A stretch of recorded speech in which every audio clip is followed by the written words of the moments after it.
Someone stole your shoes? With the help of her grandchildren, Jeanette Spiegel has made the difficult journey back to Auschwitz. The 96-year-old was deported here from Vienna during the war. Not only did she survive life in this notorious camp, but she also survived the death march when the Nazis fled Auschwitz at the end of the war, taking some of their prisoners with them. We marched one way, they marched us, and then came a thing, oh, the Russians are very close, and we turned all around, they turned us around, and every few meters were somebody dead, and you had to step over them, because if you couldn't march, they were shooting you. David Lenger, originally from Poland, also survived Auschwitz. But he can never forget what he saw and heard. Then they came after. There was like sirens day and night.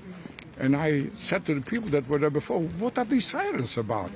And they said they're making raids on the camp. I said, what kind of raids? He says they're sifting through the able-bodied from the ones that they consider not able-bodied anymore. And so the not able-bodied are being burned in the crematorium and eliminated. And the able-bodied, they're let to stay in the camp and take them to work again. And I said, oh my God, I said, how do they do this? Is there a list? Is there a preference? How is this going about? No, it's everything very random. Anybody can just be selected to go to the ovens any minute. And oh my God, I said, I cannot stay in this place. But 75 years after the liberation of Auschwitz, these memories are dying out. Anti-Semitism, though, is still very much alive. That unfortunately, anti-Semitism did not die. And you have to be very careful. Joining me now from Auschwitz is DW correspondent Simon Young. Welcome, Simon. Auschwitz is really the enduring symbol of the Holocaust. Tell us what's going to be happening there today to mark the 75th anniversary of its liberation.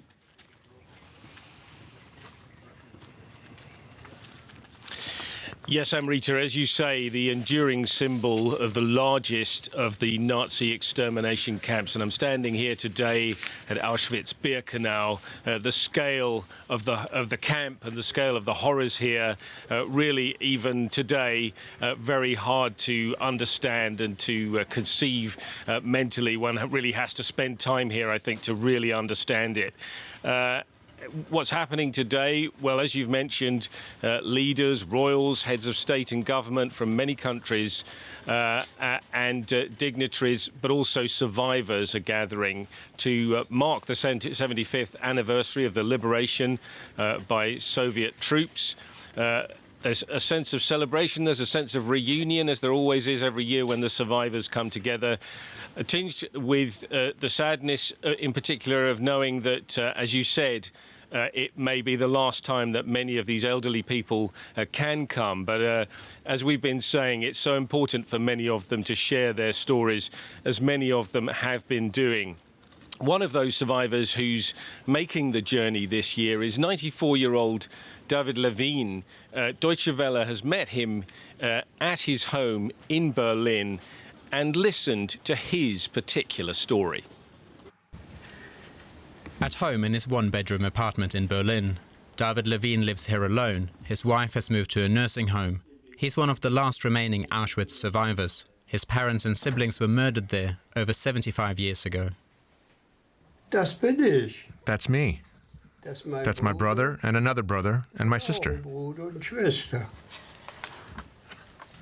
The 94-year-old was born in Warsaw to a Jewish family. During the Nazis' reign of terror, he was sent to 4 different concentration camps.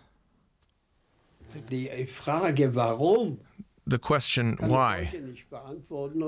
I can't answer that today. I can't even think about it. Why? Why a 9-year-old girl who hadn't done anything, who hadn't sinned? Why did they murder her? Why?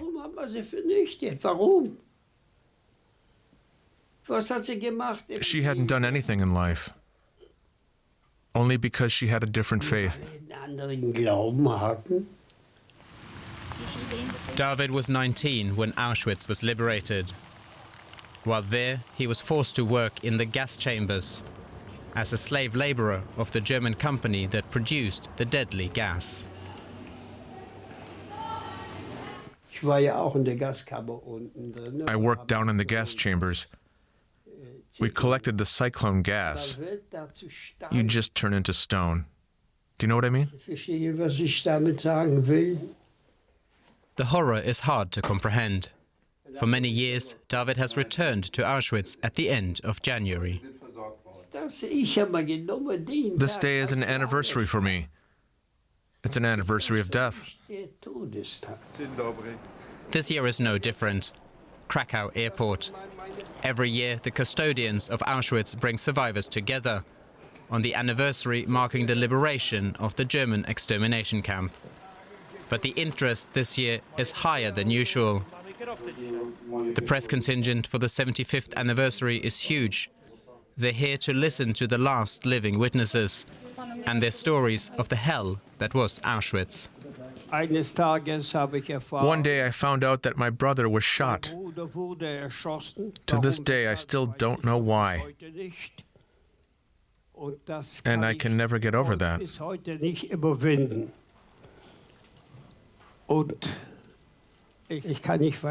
Sorry, I can't go on. I'll start crying.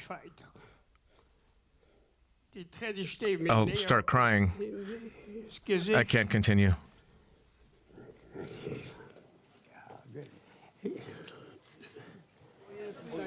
David has to cut his talk short.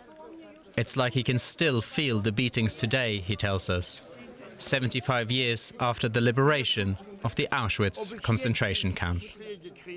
So David Levine is one of some 200 survivors, Simon, who's going to be attending ceremonies at Auschwitz. But every year there'll be fewer survivors and fewer eyewitness accounts. What does this mean for attempts to keep the memory of the Holocaust alive, especially at a time when we're seeing a rise in anti-Semitism in many countries?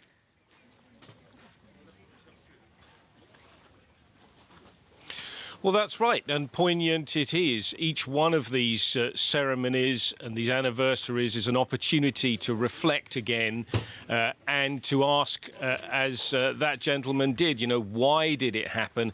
Coming here, one can try and begin to make an attempt to understand how it happened, the machinery, the industrialization of murder, as it's sometimes been called, what Auschwitz in particular represents, but just one among many places of death that the Nazis organized. And you're right, the context of rising anti-Semitism is of huge concern. We've seen anti-Semitic attacks, even in Germany, going up 10% or so in the last couple of years. We've seen German far-right politicians talking about the Nazi era as just the bird droppings of history. And we've seen recently the anti-Semitic attack against a synagogue in the German city of Halle. All these things happening in the country of the perpetrators. In other countries, other incidents are happening too. The Jews gathering here again are issuing warnings today that anti-Semitism is on the rise and the world must take notice, not just today, but in future. Now, Germany expresses and recognizes its special responsibility for the Holocaust. What can we expect from the German President, Frank-Walter Steinmeier, who will be at Auschwitz?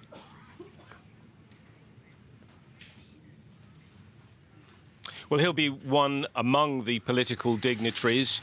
The Polish president, the Israeli president will also be here, and some crowned heads and other key people. A lot of countries, in fact, have sent only ambassadors. And there are political disputes and disputes about the importance of this event and who's attending and who's saying what. But none of that, I think, at least many people don't want any of that to overshadow the stories of the survivors and the message that people should take from Auschwitz. And that's the message, of course, of never again.